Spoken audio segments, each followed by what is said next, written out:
there's a whole kind of breadth of different sort of technical solutions there, depending on what the security requirement is. I mean, for me, I think when you take a step back and you look at the kind of the risk landscape, I think there's been very high profile hacking risks there, which has been private run, but is sometimes state sponsored or state adjacent. Now, I think that we are also seeing, per the sovereignty point, some actual direct third-party government or security service intervention risks that people need to insure themselves against. And then on a physical side, we've seen a few instances, like during the Olympics recently, of actual direct network sabotage. And so there's kind of physical network risks as well. I think when you kind of think about it, you've got the obvious security one is kind of confidentiality, making sure that your data is not seen by others. But I think the availability for me is a really kind of core point around risk and security as well. So the ability for your service to be, or your information to be available anytime is a growing risk. I think, you look at the UK, we're an island. EU Networks has, I think, 8 different UK to Europe fiber routes on different systems, whether that's our own sea cables like Scylla that we deployed between the UK and the Netherlands, or common routes like the Channel Tunnel. I think that ability to kind of have multiple routes means that you're kind of protected from potential kind of sabotage risks or Russian fishing vessels, as meets the news quite a lot at the moment. So yeah. I think, and it's the knock-on effect for the, you talked about a business being able to access its information, the knock-on effect for them in trading. I think M&S was probably the prime example where you couldn't buy certain things, and you kind of think, well, yeah, that thing's happened, but, why can't I buy a chicken because that thing over there happened? And there's obviously a whole cascade of things that go wrong in a business when they can't access their information with everything so interconnected. Yeah, I think, those incidents, I think, have sent shockwaves through UK industry, at least, in a real kind of wake-up call. I think, the challenge is the risk or the threat landscape only ever kind of ramps up and gets more sophisticated. So it's something that we have to constantly raise our game around. We're ISO 27001 accredited, but that's our baseline. Frankly, I think, we're a critical national infrastructure provider in a pan-European context. We've got a lot of the cloud environment actually operating on our backbone. And that is so important for us. I think having a secure operation is kind of top of mind for us. Yeah, absolutely. I know. So when I chat to our head of security, he just terrifies me with all the things he tells me about. It's right for us to worry about it, because similarly, we're connecting things together for customers on our internet-facing products. We've now launched a DDoS product that customers can take to protect themselves against those kind of things. And I guess the kind of organizations that are jumping onto the quantum security products are big global multinationals who are trying to do big things. You might tell me I'm wrong in that, but in those global networks, you're going to end up with multiple providers. And do you think that creates security blind spots for an organization? Well, I think it can. I mean, complexity creates blind spots. That's fundamental. The simpler your operating environment is, the fewer sort of different interfaces or edges you need to own and defend and manage. So I think any sort of multi-provider sort of landscape is going to lead you with increased risks around all of those different perimeters. I think in the connectivity world, we sometimes see customers going for a dual provider situation to try and give themselves supplier diversity. But when you get into it, actually what you see is that those two providers could well be on the same cable in the same trench or in the same duct. And all those paths cross as they're kind of going out of one data center and leading to another data center. There's kind of points of failure along there.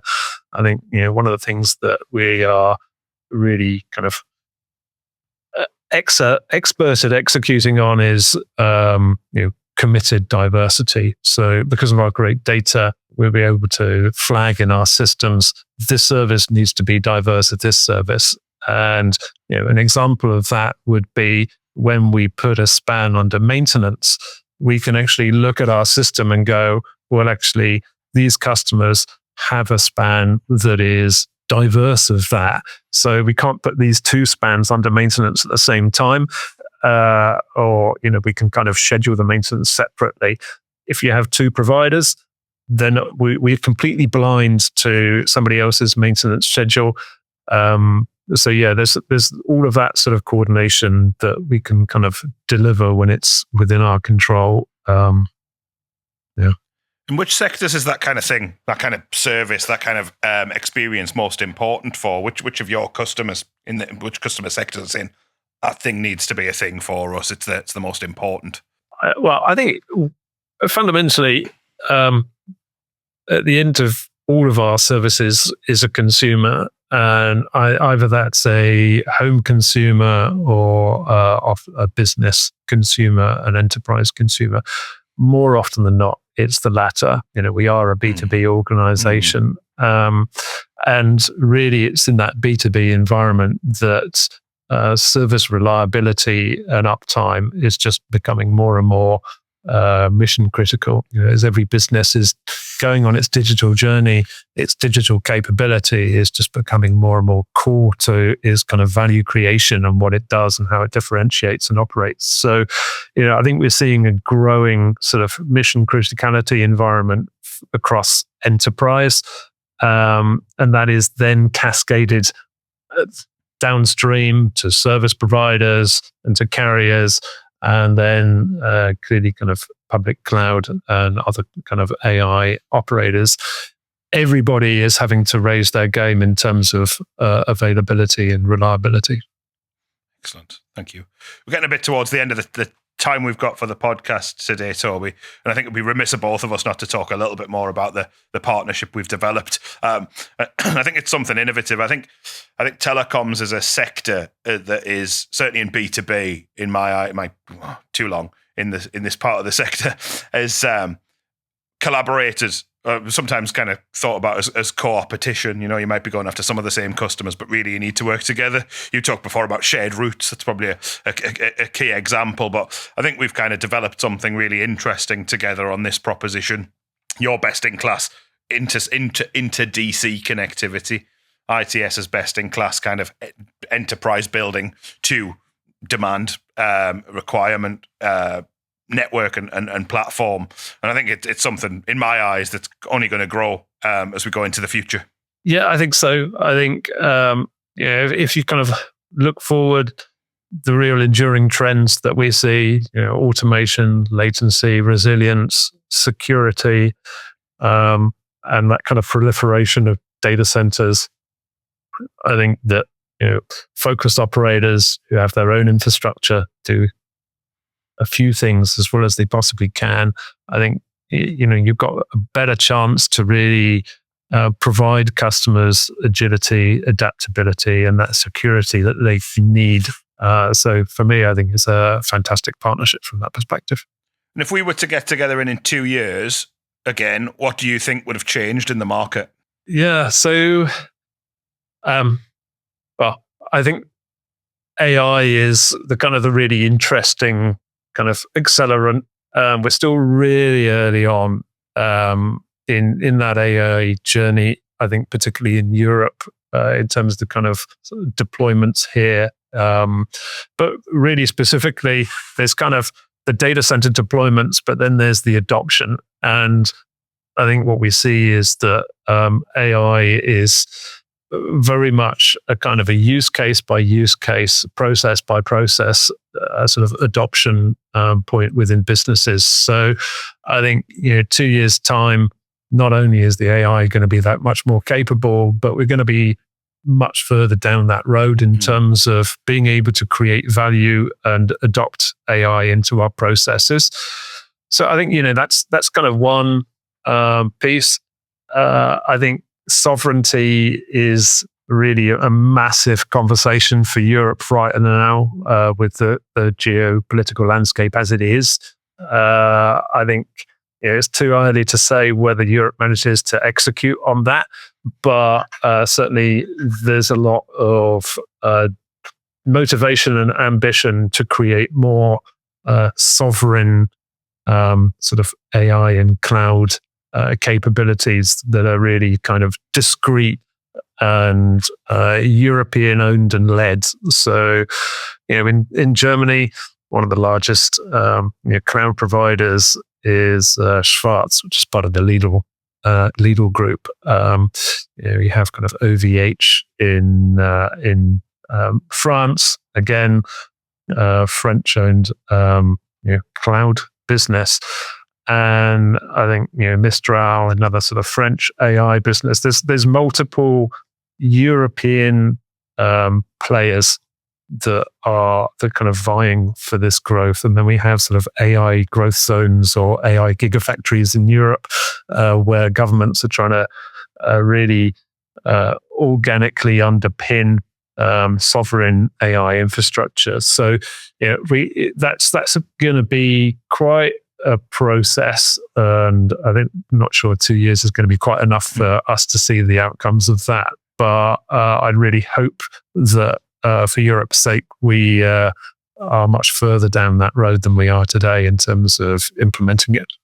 Yeah, it's interesting. I think the high bandwidth capabilities always existed in the core of the internet in between DCs. I think for me, what I'm quite excited to see is how what the availability of bandwidth to homes and businesses around Europe, which is the best point it's ever been. You look back 5 years and actually the bandwidth available to a lot of homes in the UK and businesses was poor. We fixed that. A lot of investment, a lot of activity from the incumbents and otherwise, and that's fixed. And for me, I'm really interested to see what kind of applications are developed between the advent of AI and the fact that consumers and businesses have access to more bandwidth. And I think for me, there'll be the enablement layers now there for those kind of applications that require all that bandwidth. So just quite exciting. It is, yeah. I mean, I was in the industry 30 years ago, so had the, I guess, experience of going through the dot-com boom. And people often talk about AI is it a bubble. For me, I think there's kind of fundamental differences. Is that back then we didn't even have broadband, and so for all the promises of the internet, the compute capability, the home compute capability is really limited. The iPhone was a long way from being invented. And, so we didn't have 3G, let alone 5G, and we didn't have broadband. And all of that was a fundamental break on what the internet could really offer at the time.